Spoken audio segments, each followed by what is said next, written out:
Presented by Magahiya Music. अब बनते नियम मौकी छोड़ देला डमरू वाले बाबा की सानियन दिलवा मौकी छोड़ देला कावर लेके देवघर बाबा आइले हलियो जी हम तो पहिला सोमारी जल चढ़ैले हलियो जी कावर लेके देवघर बाबा आइले हलियो जी हम तो पहिला सोमारी जल चढ़ैले हलियो जी सीसानियन दिलवा बाबा तोड़ देलकै सीसानियन दिलवा बाबा तोड़ देलकै अपन एसडीएम मौगी छोड़ देलकै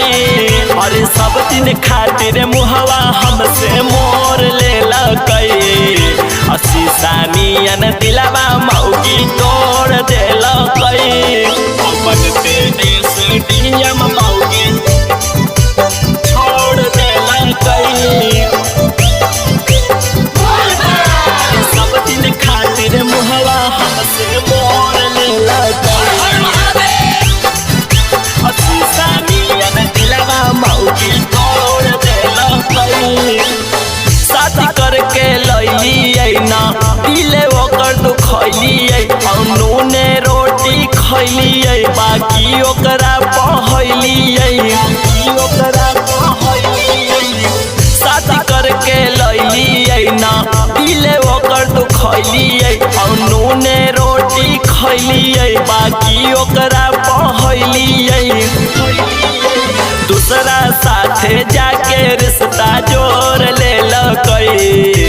दूसरा साथे जाके रिश्ता जोड़ लेलकै अपन एसडीएम मौगी छोड़ देलकै और सीसानियन दिलवा बाबा तोड़ देलकै अपन एसडीएम मौगी छोड़ देलकै अपन एसडीएम मौगी छोड़ देलकै सब दिन खातिर मुहवा हमसे मोर लेलकै सीसानियन दिलवा मौगी तोड़ देलकै कल युग में के करापा करी बाबा भरोसा जब मौगी देता धोखा तो दिलवा पर पड़ता फोका